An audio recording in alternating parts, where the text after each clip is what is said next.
everybody, my name is Rachel and welcome to another weekly wrap-up wherein I tell you about what I read in the past week. There are two things I won't be talking about here. I attempted to read Bold as Love by Gwyneth Jones. I ended up DNFing that, and I did finish The Handmaid's Tale by Margaret Atwood, and I will talk about both of those in my forthcoming Clark Awards batch wrap-up, which will be out in a couple of days.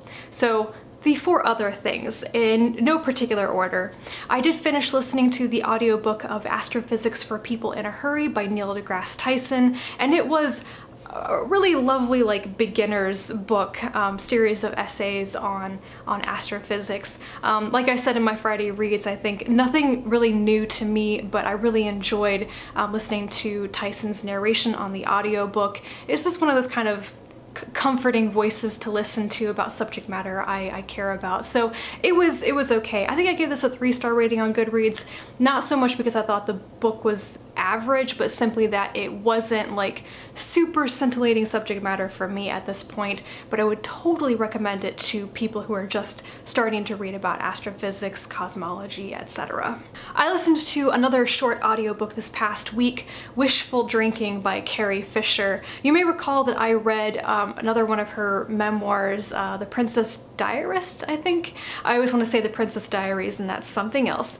So The Princess Diarist was basically a carrier for talking about her affair with Harrison Ford, in my opinion. I didn't think it was really worth a book, but I liked her sense of humor and the way that she talks so much.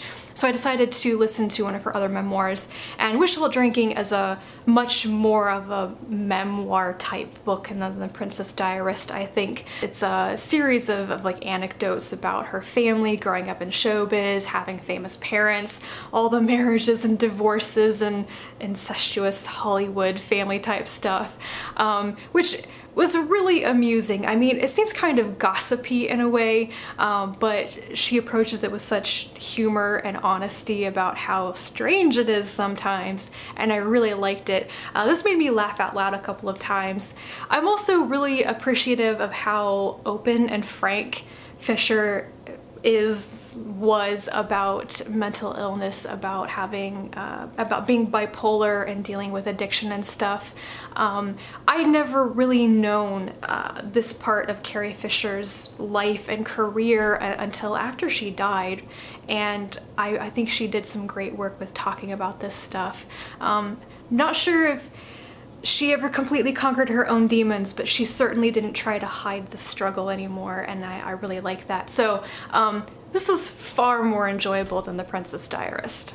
Pendricks Box by Lois McMaster Bujold came out very recently, so of course I jumped straight on that.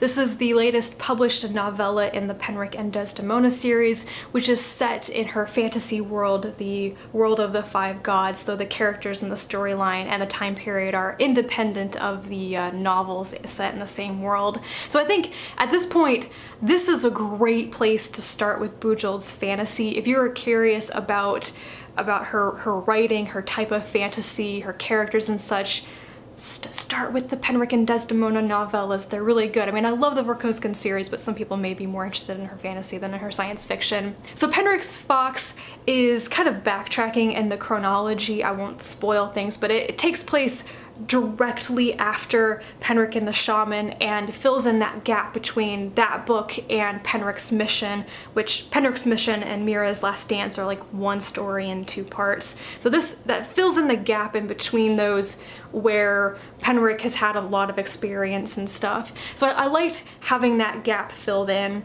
The story is pretty straightforward mystery plot. Penric is kind of, and it feels like he's vacationing with Inglis and Oswell, which he met in Penric and the Shaman, and then a sorceress turns up dead in the local woods, and they're trying to find out who killed her, why they would want to do that, and what happened to her demon, and can they retrieve it. So this was just solid all the way around. It didn't thrill me quite the way that some of the other novellas in the series have, but certainly no dip in quality in this series yet. And the last thing that I want to talk about is The Prey of Gods by Nicky Drayden. This is a really interesting mix of science fiction and fantasy. It's like near future science fiction set in South Africa with genetically modified animals and personal robots that follow people around. And then there's magic in the world, these demigods and demigoddesses, which some of them are discovering their powers for the first time as it's like awakened by this new drug hitting the streets. It's kind of chaotic. There's a large rotating cast of point of view characters, which is both the good thing and the bad thing about this book. Drayden has come up with some really wonderful characters. I think she spends the same amount of time with all of them, building up their attitudes, personalities, their characteristics, and their backstories. It's kind of a mosaic novel in that each character has their own story and they all kind of know each other or are connected to each other in their own stories. And then there is the overall plot coming out of those individual stories. And I really enjoyed a lot of them. You have Sydney, the vengeful demigoddess who works in the nail salon and wants to sow chaos and fear in order to feed off of it and get her powers back. Namvula, the little girl who has immense powers and nobody to take care of her. Ria, the pop star. Muzi, the teenage boy, and his friend slash boyfriend Elkin. Just, there are a lot of characters here. And Stoker, or Felicity, not sure what to call her, who is a politician with serious mommy issues who also wants to be a pop star and is transgender. So many things to dig into with these characters.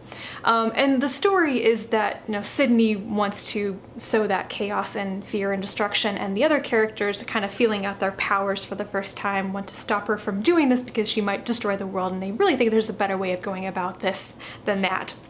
I think all of this was fantastic. There's so much energy in this book. It is really fun, and there's humor, there's this irreverence with all of the characters and such.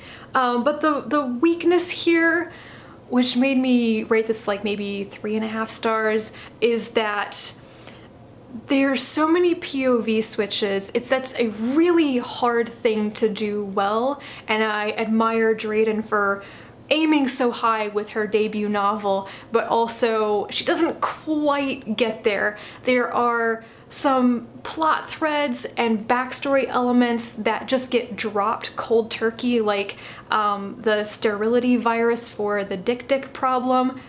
That sounds like it's gonna be a major issue, and then it's never mentioned again, and that was really frustrating. So I think there were some things like that. If you start picking into the plot threads too much, you're gonna notice things like that, but it was still a lot of fun and I really recommend it. I really hope that there's gonna be a direct sequel to this. The ending is just open enough for another story to come. I want to know what happens next with Muzi and Elkin and their problem near the end, and the artificial intelligence arising. Like, is there gonna be a bot revolution? We'll see. I want to read more about that. So whatever Drayden chooses to write next, I will pick it up. And that is all that I read in the past week. If you want to talk about any of these books, please comment down below. I hope you're having a wonderful weekend, and I will talk to you again soon. Bye.